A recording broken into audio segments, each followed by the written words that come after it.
Wygrałem bieg na jednym z najbardziej prestiżowych festiwali UTMB z całego cyklu UTMB w Europie, czyli Experience na Hoka Val d'Aran by UTMB. Jak tego dokonałem? Zapraszam Was do oglądania.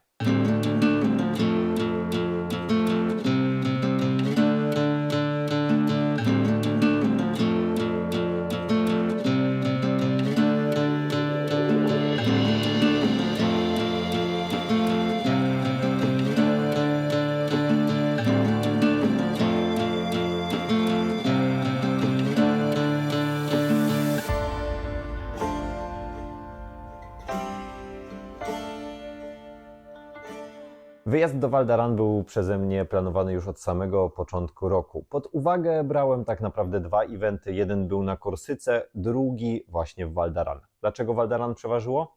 Po pierwsze jest to Major Hockey, więc możemy zawsze spodziewać się tam bardzo mocnych zawodników.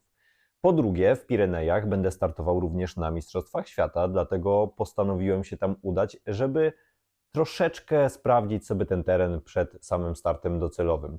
A po trzecie, potrzebowałem jakiegoś takiego sprawdzianu na dystansie około 30 km i nieco wyższym przewyższeniu. Do Val d'Aran udaliśmy się kamperem. O naszej podróży kamperem mogliście już słyszeć, widzieć na moim Instagramie. Tam też jest rolka podsumowująca cały nasz wyjazd. Serdecznie zapraszam do obejrzenia, ponieważ naprawdę było przepięknie. I dotarliśmy po 2 dniach podróży, po praktycznie 2200 km w środę. Bieg miałem w niedzielę. Na szczęście był to bardzo długi czas, żeby zobaczyć sobie trasę, żeby pójść na rekonesans i żeby zaznajomić się trochę z tym terenem, a także żeby wyjść na troszeczkę wyższą wysokość, ponieważ miałem biegać na aż 2200 metrów. Na rekonesans udałem się już w pierwszym dniu po przyjeździe i szczerze Wam powiem, można powiedzieć, że trochę zaparło mi dech w piersiach. Nie spodziewałem się, że tam jest aż tak ładnie. Kamila nawet stwierdziła, że śmiało ta miejscowość Wiela mogłaby konkurować z samą Doliną Chamonix, dlatego naprawdę polecam ten region. Więc te rekonesanse, które wykonywałem, były przepiękne. Te widoki, które tam zobaczyłem, no po prostu to jest coś niesamowitego. Natomiast co jest małym minusem, to jest to, że dojeżdżając na miejsce i właśnie już gdzieś od środy, czwartku dostałem bardzo silnego bólu gardła oraz kataru. No dlaczego? Zaraził mnie jeden z małych pacjentów, który był u mnie w poniedziałek zaraz przed wyjazdem. No i spowodował właśnie to, że no niestety zmagałem się z jakimś rodzajem infekcji. Natomiast tak jak pamiętacie, przed Bzukiem również bolało mnie gardło. Jest to jeden z moich najlepszych startów w życiu. Dlatego nie przejmowałem się tym zbytnio, wykonywałem po kolei swoje zadania, wykonywałem pobudzenia przedstartowe i do samego startu przystępowałem z naprawdę bardzo dużą dozą pozytywnej energii i pozytywnego nastawienia. Całe szczęście, że ten bieg był w niedzielę, ponieważ był to jeden z chłodniejszych dni, który tam mieliśmy na miejscu. Zawodnicy pozostałych dystansów zmagali się z nieco większymi upałami, co stanowiło na pewno taki czynnik ograniczający. Jednocześnie wiedziałem już, że jest bardzo duże prawdopodobieństwo, że nasz bieg zostanie jednak trochę skrócony o ten najwyższy fragment, o wbieg na 2200 metrów, z tego względu, że wszystkie pozostałe dystanse również ten fragment miały odcięty. Natomiast do ostatniej chwili nie wiedziałem jeszcze, czy tak będzie. Fajną rzeczą było to, że bieg sam w sobie był bardzo różnorodny. I pomimo dużej ilości przewyższenia zakładanego, ponieważ to było aż 2100, ponad 2100 nawet metrów na tej pełnej trasie, rozkładało się ono bardzo fajnie, ponieważ rozkładało się ono w taki sposób, że mieliśmy na początku około 500-600 metrów podbiegu, później następny podbieg to było kolejne 400-500 metrów i na ostatnim robiliśmy tak naprawdę mocny vertical, bo tam było prawie 1100 metrów na 6 kilometrach, czyli tam 7 niecałych kilometrach. Dlatego ten bieg był czymś bardzo fajnie imitującym warunki, które będziemy spotykać na Mistrzostwach Świata. Niemniej jednak wstając w dzień startu czułem się spokojny, czułem się pewny, udałem się na rozgrzewkę oraz odpowiednio wcześnie się też nawodniłem. Stając w dzień startu czułem się dosyć dobrze przygotowany, czułem się spokojny i wykonałem swoją standardową rozgrzewkę, kilkanaście minut truchtu, rytmy i ustawiłem się na starcie. I tutaj uwaga, 8 minut przed samym startem dowiedziałem się, że trasa jest zmieniona. Nie wykonywałem rekonesansu tej części, która właśnie była poza trakiem, który był normalnie dla nas udostępniony, dlatego nie wiedziałem, jak będzie wyglądać ta ostatnia część naszego wyścigu. W rezultacie mieliśmy do przebiegnięcia 30 km i 1800 metrów przewyższenia. 4, 3, 2, 1,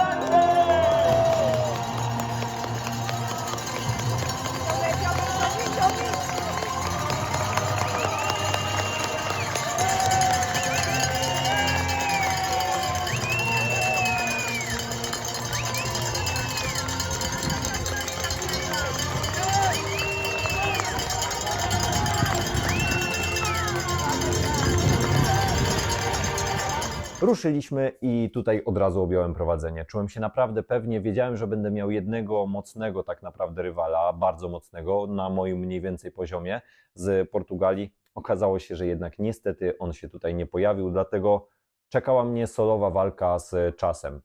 Chciałem lecieć na rekord trasy, czyli mniej więcej 5 minut szybciej od zwycięzcy ubiegłorocznego, z którym już w tym roku raz przegrałem. Z Pablo Batista Rovira, bodajże jest to ten zawodnik, który rok temu pobiegł na tej trasie 2,54 i pod jego kątem miałem rozpisane międzyczasy. Na pierwszym punkcie kontrolnym, na szczycie pierwszego podbiegu zameldowałem się ponad 1,5 minuty szybciej, a zaznaczyć trzeba, że startowaliśmy też 300 metrów dalej niż zawodnicy w ubiegłym roku. Startowaliśmy z wioski, więc mieliśmy te 300 metrów więcej do przebiegnięcia. Czułem się świetnie, czułem się naprawdę bardzo taki płynny w tym podbieganiu. Czułem tą moc, czułem na charakterystyczną kontrolę, która jest dla mnie taka dosyć mocno znamienna, jeśli chodzi o odczucie tej wysokiej formy. Cieszyłem się bardzo z tego odczucia, że ono akurat tutaj przyszło, natomiast na pierwszym podbiegu spotkały mnie dwie nieoczekiwane rzeczy, których nie zwizualizowałem sobie w ogóle i których bym nie przewidział. Pierwsza sprawa, w flasku, który miałem z tyłu, tutaj nadmienić też muszę, że na całej trasie nie mieliśmy możliwości zewnętrznego supportu, więc wszystko, cały zapas musiałem nieść ze sobą. Niosłem ze sobą 2 flaski 250 ml, w których miałem rozpuszczone węglowodany w formie żeli i jeden flask 500 ml, który zamierzałem napełniać na punktach właśnie wodą i wrzucać sobie tam tabletki elektrolitowe. Jednakże ten flask przy wyciąganiu z kieszeni jakimś cudem, nie wiem jak to jest możliwe, odleciała mi ten gumowy ustnik, który normalnie go zamyka. W rezultacie wylało mi się wszystko, co miałem do picia w formie elektrolitów na tym pierwszym podbiegu, ale wiecie co, rozśmieszyło mnie to nawet, a nie przejąłem się tym jakoś szczególnie. I w dalszej części dystansu po prostu napełniając flaskę na punktach cały czas trzymałem go w ręce i zatykałem go kciukiem. Rozsypały mi się też kapsułki, które niestety, ale przy uderzeniach o pojemnik troszeczkę zamieniły się w proszek. To też nie był problem, bo w rezultacie i tak to działało. Drugim natomiast nieoczekiwanym zdarzeniem na pierwszym podbiegu było to, że nagle z niczego wyłączył mi się zegarek. On oczywiście się zaraz włączył, tak naprawdę, natomiast nie wiedziałem, jaki mam konkretnie międzyczas na tym etapie. Skończyłem jednak ten podbieg, czułem się naprawdę świetnie. Założeniem na zbieg, który następował później, było to, abyśmy starali się zbiec go płynnie, rytmicznie, ale jednocześnie nie napierając zbyt mocno, żeby nie stracić energii, żeby nie nabić nóg, ponieważ był on dosyć stromy. Do punktu w następnym miasteczku wbiegałem już samotnie z ponad 1,5 minutową przewagą nad następnymi zawodnikami, co było dosyć budujące, natomiast jednocześnie spodziewałem się jednak nieco większej rywalizacji. Tutaj cisnąłem dalej i następował później taka hopka, wypłaszczony fragment i następny ostrzejszy podbieg, na którym robiło się właśnie te 400 metrów upu. Tu czułem się naprawdę bardzo dobrze i przejścia płasko, podbieg, później podbieg, zbieg były dla mnie naprawdę fajne i naprawdę płynne. Następnie po tym podbiegu następował taki długi, dosyć w pierwszej fazie techniczny, natomiast w następnej fazie taki szybki, bardzo płynny zbieg, którym później dobiegało się do takiego trawersu zbocza i dobiegało się do następnego punktu, który bodajże był już na prawie 18 km, czy też na 16 km. Tutaj biegłem szybciej niż moje założenia czasowe, więc wiedziałem, że to jest naprawdę bardzo dobry dzień. Na moment pomyliłem nieco trasę, wybiegłem sobie za budynek zamiast skręcić przed nim, co spowodowało, że tam może straciłem jakieś 10-15 sekund. No w rezultacie nie było to aż tak ważne i dobiegając do następnego punktu napełniałem flaska i ruszyłem dalej na ten najcięższy fragment trasy, na podbieg, który miał tam około te, powiedzmy, 600 metrów przewyższenia, czyli ten najcięższy podbieg. Moim założeniem było tutaj wejście w wysoką strefę czwartą, w taki zakres intensywności, który jest dla mnie charakterystyczny dla końcowych fragmentów wyścigu. Ponieważ wiedziałem, że tutaj, gdy dobiegnę do następnego punktu, czyli do 25 km, będę miał tak naprawdę do czynienia już z takim wysiłkiem końcowym i praktycznie ze zbiegiem, który nie wiedziałem, jak będzie wyglądał. Podbieg pokonałem w bardzo zadowalającej intensywności, pobijając też tutaj koronki po drodze, więc było to dosyć fajne odczucie. Oczywiście nie wiedziałem o tym w trakcie, ale wiedziałem, że biegnę dosyć szybko i dosyć mocno i czułem taką kontrolę, czułem taki charakterystyczny, może nie tyle luz, bo wiadomo, że byłem już zmęczony, natomiast czułem, że mogę napierać na tym podbiegu. I przechodząc później na kolejne przełamanie, czyli podbieg, zbieg w kierunku tego zmienionego fragmentu, okazało się, że był to mega szybki fragment przez pierwsze 2-3 km. Było to praktycznie taka szutrowa droga o nachyleniu około 10%. Tutaj w międzyczasie zatrzymałem się jeszcze na punkcie, aby uzupełnić sobie troszeczkę tą wodę, żebym jednak mógł się nawodnić, bo zaczynało się robić już nieco cieplej i ruszyłem na ten ostatni fragment. Tutaj bodajże na tym etapie miałem już 5 bądź 6 minut przewagi nad kolejnymi zawodnikami, dlatego nie musiałem się kompletnie martwić o to, jak ludzie zbiegają za mną, natomiast i tak ja sam chciałem zaatakować podbieg. Na tym biegu też po raz pierwszy miałem włączone powiadomienia na zegarku, gdzie trener mógł do mnie napisać SMS-a i mogłem to czytać, właśnie odczytywać te wskazówki. To było po prostu mega. Taki game changer dla mnie, mentalny, że ktoś właśnie jest tam z tyłu, że ktoś cały czas kontroluje, że ktoś chce mi pomóc. No naprawdę mega sprawa, więc cieszę się, że to zrobiłem, cieszę się, że miałem po raz pierwszy możliwość doświadczenia tego. Właściwie nie wiem, dlaczego wcześniej tego nie robiłem, chyba nie chciałem po prostu, aby rozpraszały mnie jakieś powiadomienia właśnie z telefonu. Tutaj kontynuując ten zbieg, wbiegałem później na takiego single tracka, który był już bardzo mocno nachylony. Tam było 30, nawet 40% nachylenia i o ile samo podłoże nie było jakoś bardzo techniczne, to czułem, że nie da się tam aż tak rozłożyć tych nóg, ponieważ bardzo łatwo było też o upadek. Nieco zacząłem odczuwać tutaj jeszcze troszeczkę tą kostkę, którą podkręciłem na zegamie, dlatego nie chciałem też za bardzo ryzykować. Czego natomiast nie wiedziałem, to że w tym ostatnim podbiegu była jeszcze taka hopka, na której robiliśmy ponad jeszcze 100, chyba 150 metrów przewyższenia i szczerze powiem, no było to wymagające. Nie spodziewałem się tego, natomiast wszedłem tam po raz kolejny w taki mocny rytm, w mocniejsze napieranie i skierowałem się na ostatnią część zbiegu, która była już nieco bardziej techniczna od tej poprzedniej, natomiast opadała ona o takie 15-20% w dół.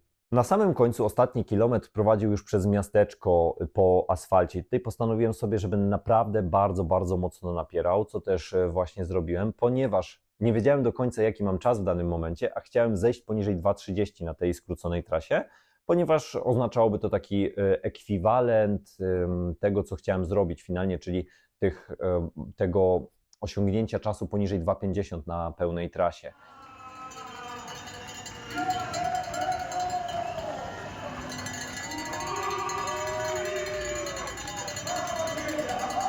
Dominik, dajesz! Piąteczka!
Congratulations!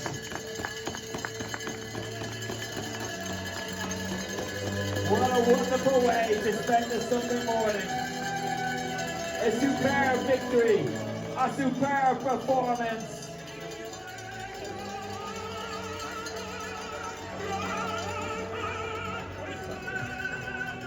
Dominik Tabor from Warsaw in Poland, as he smiles for the cameras of the world press. Ahí lo tenéis, alzando al cielo. El lobito de la marca de la mayor de Europa, de la Coca, Valdaran by UTMB. Biegając na metę dalej nie wiedziałem jaki mam czas, natomiast mega się cieszyłem, przybijałem piątki z ludźmi, chciałem tak sobie trochę pocelebrować ten moment. Wiecie, zwycięstwo jest zawsze czymś bardzo, bardzo mobilizującym. Cieszę się też, że tylu kibiców z Polski było na trasie i że byli oni też na mecie, cieszyli się razem ze mną. Miałem tą możliwość i te nagrania, które też będziecie mogli obserwować, są właśnie dzięki ich uprzejmości.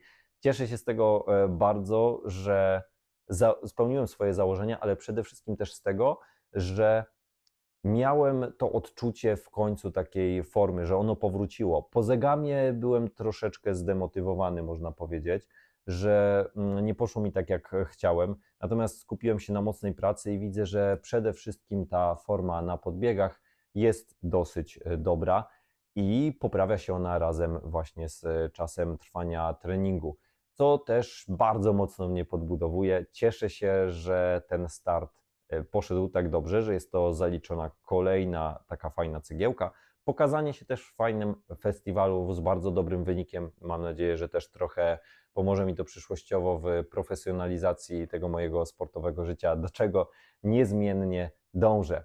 Bieg oceniam na 5 jak najbardziej. Może nie był to taki bieg na 6 jak na Zuku.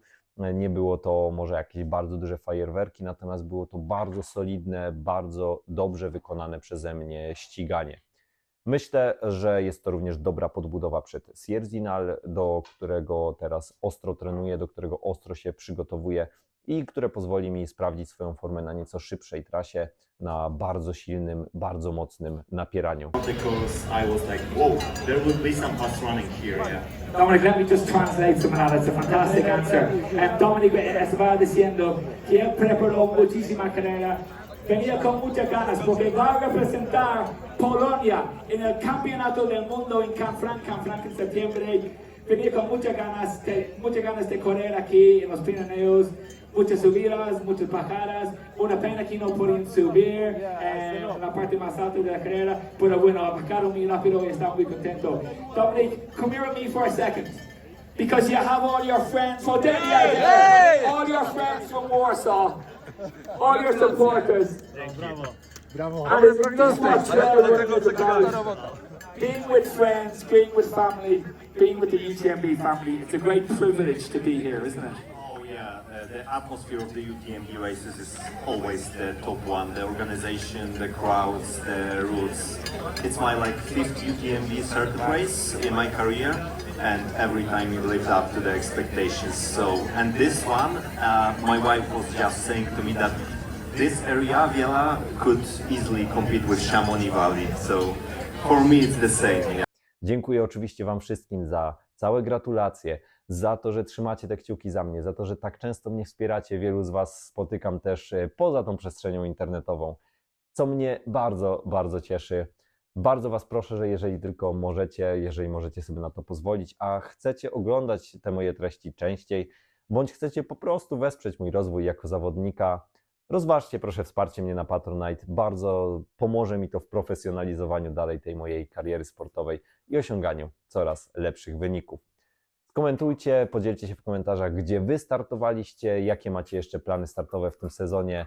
Chętnie zobaczę, gdzie ewentualnie będę mógł Was spotkać. Moimi kolejnymi startami jest Sierzinal, później ETC na finałach UTMB, a następnie jest to Mistrzostwa Świata. Są to Mistrzostwa Świata i Short Trail, gdzie chcemy wystartować w najlepszym możliwym przygotowaniu. Dzięki Wam wszystkim. Jeśli tego jeszcze nie robicie, zasubskrybujcie kanał, zostawcie łapkę w górę i do zobaczenia w kolejnych materiałach.